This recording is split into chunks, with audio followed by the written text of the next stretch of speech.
What's up guys, Miss Pest here, back with another Star Wars Galaxy of Heroes Beginner's Guide, and today we're talking about guild activities. Now, one of my favorite databases online is SWGoH.gg. If you haven't been there, go there, check it out, it's an awesome website. Among all the other stuff on their website, they also have a handy guild activities chart, so I'm going to use that to kind of go through all the guild activities that you have. Now, there are a couple of small details that I want to clarify before we start getting in depth. Where I mention reset and where it says reset on screen is the guild reset time. It is going to be completely separate from your independent game reset. So where your dailies reset, it is a separate timeline. So whatever time zone your guild was created in determines where that reset time is. Also, never let your energy cap out, normal or cantina. Never let your energy cap out. Your energy should always be regenerating. Where it says save normal energy or save cantina energy, it's talking about only spend as much as you need to. Try to time your guild reset with your energy cap out. So ideally you should be like 5 or 10 energy short of maxing out your energy when your guild reset time rolls around, so that you can start spending the requisite energy for the particular guild activity. So that being said, let's dive into this. On Monday morning, you're going to want to spend as much cantina energy as you can before guild reset. If you can afford it, go ahead and get those first 2 energy refreshes at 100 crystals a pop. You're also going to want to save normal energy and a Galactic War, but I'll get much more in depth on the method for saving your Galactic Wars for maximum Galactic War battles later on in the video. To save your normal energy and prevent yourself from capping out, go ahead and do all of your Darkside character farming or Darkside battles before the reset. After reset, go ahead and farm all of your Lightside characters and all of your Lightside gear farming that you can.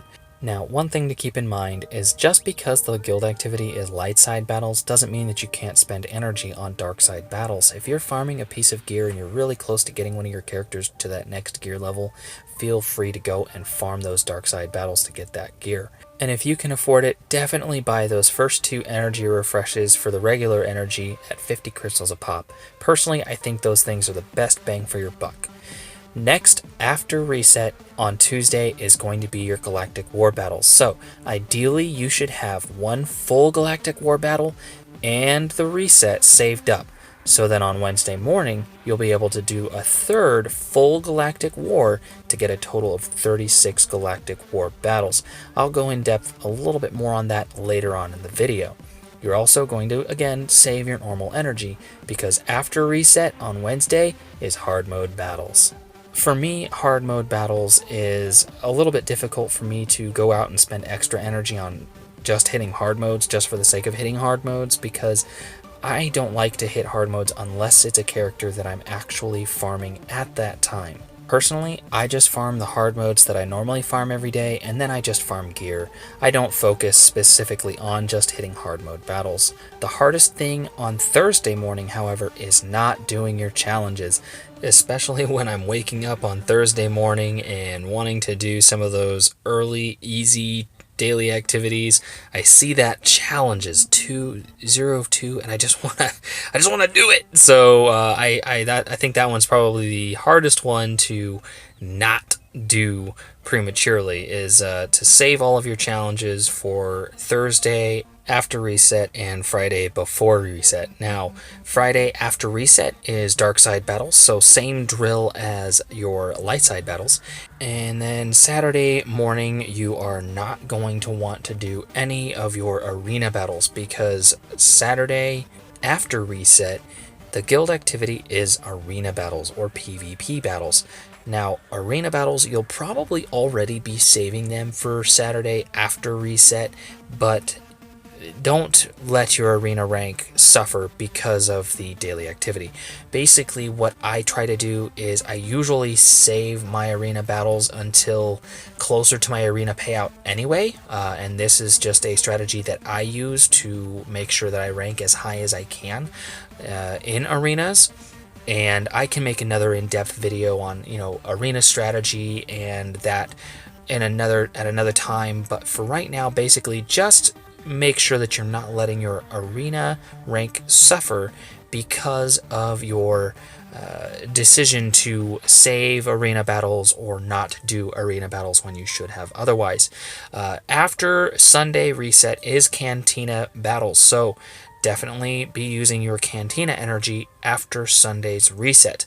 Now, one quick side note on arena battles. I thought early on when I first started that once I had spent my first 5 battles that it would cost 50 energy to get 1 more arena battle, but that's not the case. When you refresh your PvP battles, you get a full set of 5 more battles for 50 crystals, so that's really handy. So if you're thinking about it, feel free to do it. It can get you an extra 5 battles just for fun. And as an added bonus, you'll probably be able to climb just a little bit higher in arenas on Saturday nights or Sunday mornings. Now, for all of you new players who are asking me, Mist, I just joined a guild for the first time, and where do I find these guild activities? Well, from your main Cantina screen, click the Daily Activities button, the green button down in the bottom right corner of your screen, then click the top right tab where it says Guild Activities, and right there you'll be able to see your individual contribution to the daily activity, and you will also be able to see your guild's progress towards the actual tier of guild activity progression.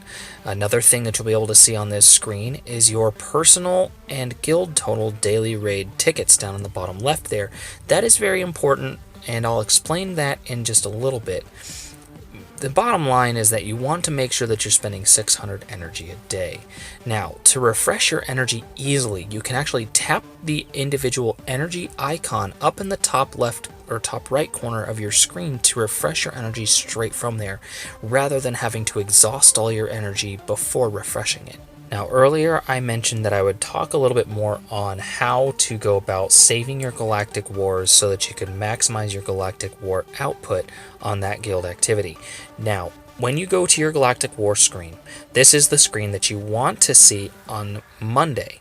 Monday, you want to save your Galactic War. So this would be today's battle. That means that I cannot reset, which means that I haven't unfinished battles or Galactic War from yesterday. So this is the screen you want on Monday afternoon.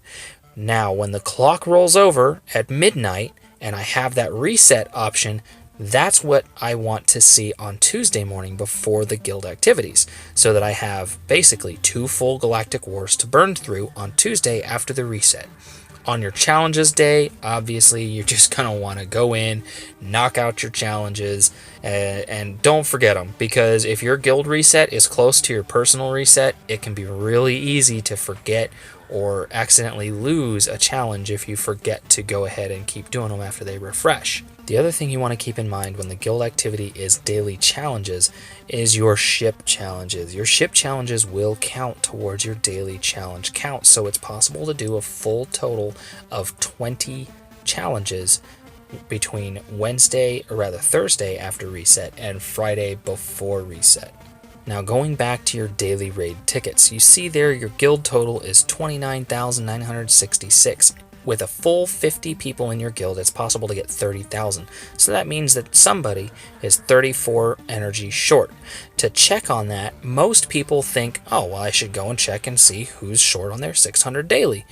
Well, the daily raid tickets is obviously bugged. This has been a known bug for a while, and a lot of guild leaders are very frustrated by this because you can't accurately track who hasn't done their 600.